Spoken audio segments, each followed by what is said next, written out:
All right, folks, back on the Bossman Show here with Coach Greg Gear at the Mercer Bears down the road in Macon, Georgia. That coach, I think it's down the road there on 16, 16 for you guys, man. Doing well. We appreciate you having me on, JR, and we're excited. We seem to be getting things going, and hopefully going to start our season. We got everything scheduled, and just going to try to be as diligent and as flexible as possible. But we're excited where that we're going to get started November 25th. Most definitely, coach, is over a week away. So let me ask you, let's go back to March when everything kind of shut down. Like I told you off air, my birthday was March 11th. Everything kind of went haywire on my birthday. So how has life been treating you guys since March, going from on campus to virtual learning and having the guys be away from you and your staff? So how did it all go for you guys? It really has gone pretty well. We have a great administration here with President Underwood, and then our athletic director, Jim Cole. I mean, they have done everything possible to try to keep things going, and not taking any days off, and trying to work and doing everything they can for our student athletes to make sure they're safe and testing wise, and just very diligent in what we've done since March. It was disappointing because we finished the year pretty good. We had an invite to the College Basketball Insiders Tournament, postseason tournament. So we wanted to keep playing, but obviously we had to stop, and so we were excited about that opportunity. Now we got another one, and we got to make the most of it. But our guys have done a great job just being flexible. You have to. You can't get too high and too low just because it changes daily. Academically, coach, I know your assistant coaches, academic advisors really played a big role in your young men going from on campus learning to being virtual. Because I know for me, it would be hard from being in front of a teacher to going on my own. Now I'm in my own house, in my own surroundings and having to go to school. So how was that keeping your young men engaged academically over the spring semester with the staff, academic advisors, and your assistant coaches as well? Yeah, that is a great question because it's everybody thinks, oh, okay, I'm going to go online. Virtual learning is going to be easier. Some guys can handle it, some guys can't, and we found that towards March and the end of that semester, we found out who had trouble with it and who was capable of handling on their own and with our advisement. So uh, it kind of was good in a way. It helped us this summer knowing, okay, he really struggled the last month of classes, everything being online. So we need to do something a little bit different, or we need to have more hours of study. We need to have more hours, of us making sure, that the student athletes doing what they're doing. So in that sense, it really helped us figure out who can do it and who can't. And you just have to, it's more hands on. Like you have to be constantly every hour figuring out, okay, because what we do is we have an academic advisor here, but we also have our coaches take 3 or 4 guys each, and they're responsible for their academics and knowing what's going on, what they got coming up. So we've got a couple things that we also do. So it was, even though we weren't doing basketball stuff, we still had a lot of time to make sure academically they're still okay. Now, coach, trying to keep the young men in semi shape. How is it trying to send them exercises to do in their own environments? Some of them can't go out here and there. Then a lot of guys in the roster from Atlanta area, so I don't know this was kind of open. That was okay. But for guys who wasn't in the Atlanta area on the roster, how was that?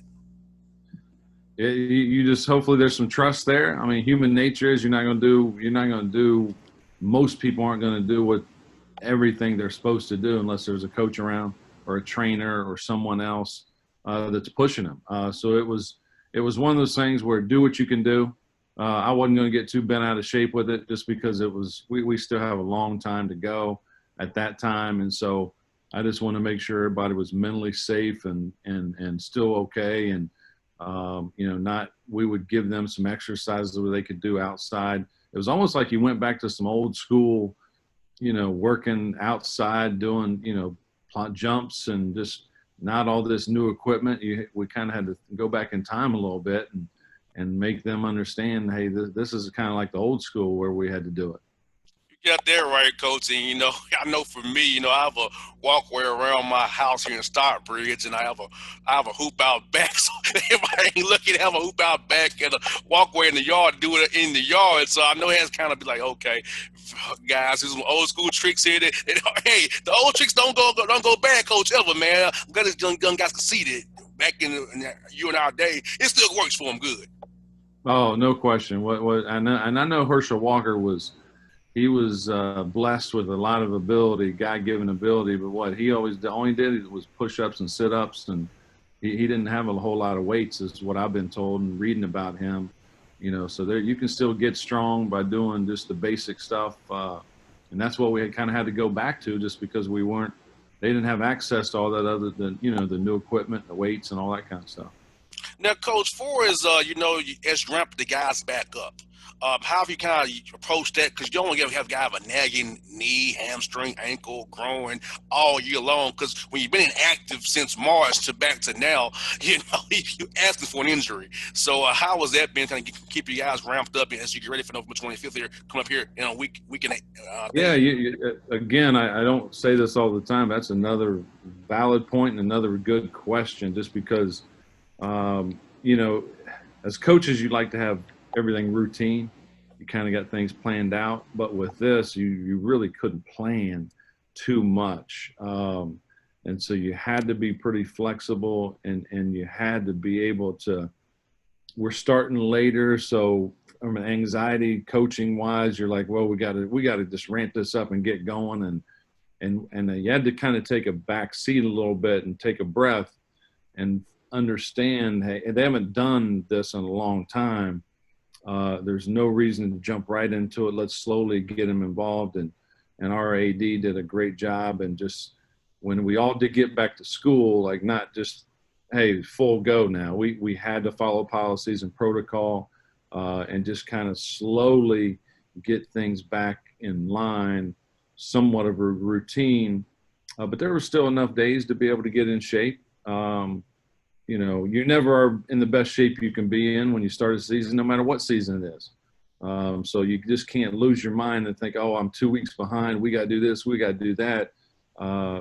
It's going to get in, and we're well on our way to getting everything we need to get in. And now it's just a matter of what's difficult is we haven't played against anybody else. Usually by now we've had a couple scrimmages against other teams, exhibition games. And that's just nobody has that opportunity this year. So it's going to be interesting the first few games just to, see how guys react when the popcorn's popping and the lights are on. Coach Davis, my next point, because trying to figure out your rotation, how long guys play, maybe have to play more than you would usually would play, and also maybe going more basic than you want to go because having to kind of measure it out. You can't really put everything you want to put in, So I can only imagine the headache trying to figure out how much guys play, how much I put in, how much I give them because they haven't done anything in a long time, and I want to overwhelm my guys, especially the guys who are new on the roster.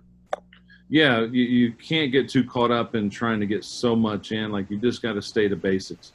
The most successful guys in sports, they do the fundamentals, they do the basics at a very high level. So as a coach, you got to make sure we have to try to make sure that we're just, playing hard, playing with a lot of energy, playing together. And we're going to make some mistakes, but, we got to move on to the next play and not worry about if did we execute this right or that right. Yeah, it's great to do that. But right now, I think our main concern is just playing as hard as you can, getting in great shape, and staying fundamentally sound and doing the fundamentals, because that can take you a long ways.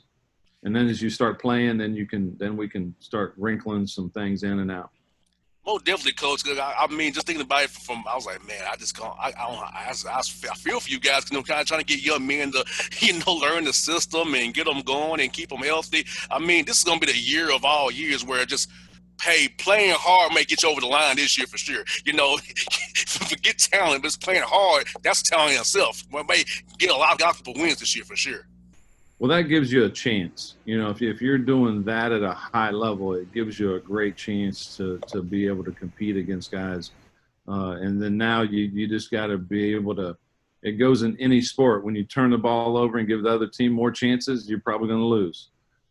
So if we don't know as much as we need to know, let's just try to keep possession of that basketball and get us a good shot or a good possession. But we can sit here, yeah, that everybody's dealing with the same situation. we've got to be thankful that we're about to play, and that we're still going to have a season. And yeah, there's going to be probably some games suspended or postponed or canceled. We just got to roll with it. And if we get canceled and Georgia Southern is able to play, then hey, let's play them twice. We're playing them once right now, but it might be where I call Brian and say, hey, what do you got Saturday? Can you play? I mean, it's just going to be a very different type of year, and we just got to be flexible.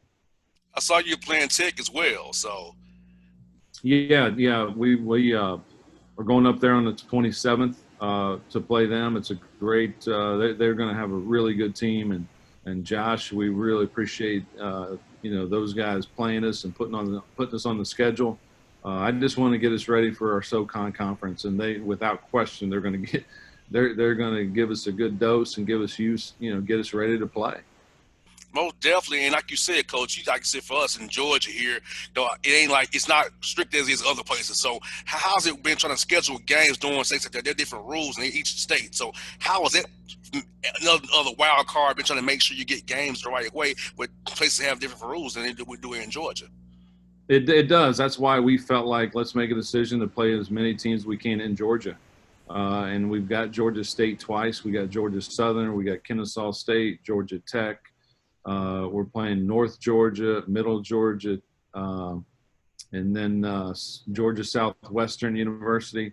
So we we were fortunate because there are a lot of schools in Georgia that said they would play, and so I think we were all in the same boat. But it's pretty fortunate to be able to have that many schools in the state and to be able to come into an agreement where, hey, let's do this. Oh, definitely, because hey, I talk a lot of coaches from Georgia, of course, on the show. Because that's like I have a lot of content because you got so many schools here in Georgia. A lot of content talking to you guys, man. So it's good for me as a radio host for sure.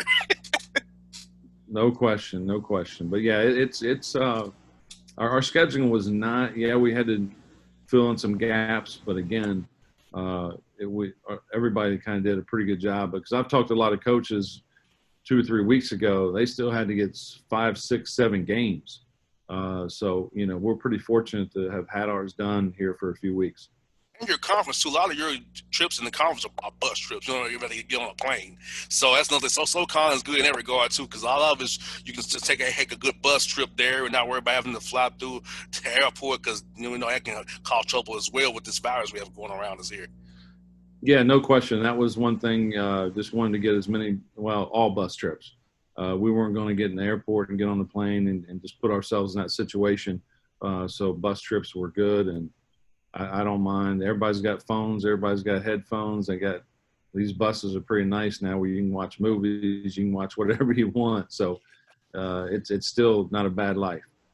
Oh, definitely, Coach. And also, man, how did you guys kind of approach recruiting via Zoom this time around? 'Cause I know you guys like to meet players in person and families in person. How was it getting a lot of guys via Zoom who may have never met you before, but they see you on Zoom and say, "Hey, I'm gonna come play for Coach Gary," because I like getting and the staff there. Yeah, it's again, everybody was dealing with the same situation, and so the fortunate thing is we had 2 scholarships for the 21 class. And we got 2 signees that signed early for us, so we're already done with the 21 class. But yeah, we had to come up with innovative and creative ways to Zoom, and it's not much different than people FaceTiming. FaceTime's been going on for a while, so just bringing them virtually, taking them through campus. The good thing about our signees, and I think this is probably true throughout the country, those guys had already been on campus. They'd already been here. They're local guys from Macon, so they'd been here before. So it wasn't something they haven't seen. It wasn't. Yeah, we did a Zoom with them, but they'd already been here several times. So recruiting wise, we were in really good shape there. Now with the 22 class, it hopefully things will open up, and now we can go see them play face to face as opposed to just watching on film. Oh yeah, I love coming down to Macon. I love Exit 5, Mercer University, and Zebulon Road. So hey, I can vouch for it too, man. It's a great campus, Mercer has. I can vouch for it because I've been over there many a times because you're not that far from where I live at. From where I live at, it's not that far from Macon. So yeah, great campus, people. Trust me. Go down there and check out Mercer. It's a great Hey, campus. have you been to the Bears Den? Not in a while. Not in a while. All right, so you've been there though. Yeah. All right. Well, you come back through. Tell me. Make sure you look me up, and I'll take you to Bears Den. No doubt, coach. I'll ask you this, coach, before we Hey, you close up. might have to take a nap now. You might have to take a nap after you get done eating their lunch. All right. Hey, coach, you know, look, food, I love me to eat, man. Food is what I like to do. And as I retire from playing sports, man, food is my thing. It's my new hobby, food. Give me a taste tester, coach. Hey, I tell people all the way. I didn't get my stomach didn't get this way by looking at it. Yeah, that coach. Now, coach, let me ask you this, man. How did you guys keep your players' minds fresh, man? Because you know, when things are going, the pandemic going around us, and how'd you keep their minds positive and not let the things that are going on around them bring them down? Because it's easy to let, when things are not going your way, how you think they should be, you feel like you're locked up inside your house. So how'd you kind of keep their minds sharp so they won't get depressed as young men? Yeah, it is just communication, and understanding that you are on scholarship here. You know, you came here to play basketball, get your education. This is going to pass. This is a great opportunity to be able to really, concentrate on your academics, you know, get ahead in that regard. But it was something that, it was just so long of not being able to be together. That's the kind of scary thing is just because, we weren't able to do a whole lot of team functions, and teams all over the country. That's how you build leadership, culture, getting to know each other, is just having team functions and being able to do certain things as a team. And we just weren't able to do as many as what we wanted to. So I think that just kind of leaves you a little worried sometimes as a coach, and just where everybody's really getting to know each other, and you can kind of see certain guys in certain situations, know how they react and act to their teammates. But we've got really good kids, like really good kids to where good parents at home and good people around them. You got to communicate with all those guys too. It's not any different than the recruiting process where you touch base with all those people. You got to do the same thing once they're here. And coach, you and Steph have done a good job of getting to Atlanta really good because y'all from Canton and all over the area here. So talking about how you guys kind of came in there and kind of made Atlanta a second home for you guys to get talent and bring them down to Macon there. Well, I think Atlanta and the state of Georgia has some of the best talent in the country. I mean, there is abundance of talent. When I first got the job, before I took it, I looked at the roster and saw there was one guy, I think, from Georgia.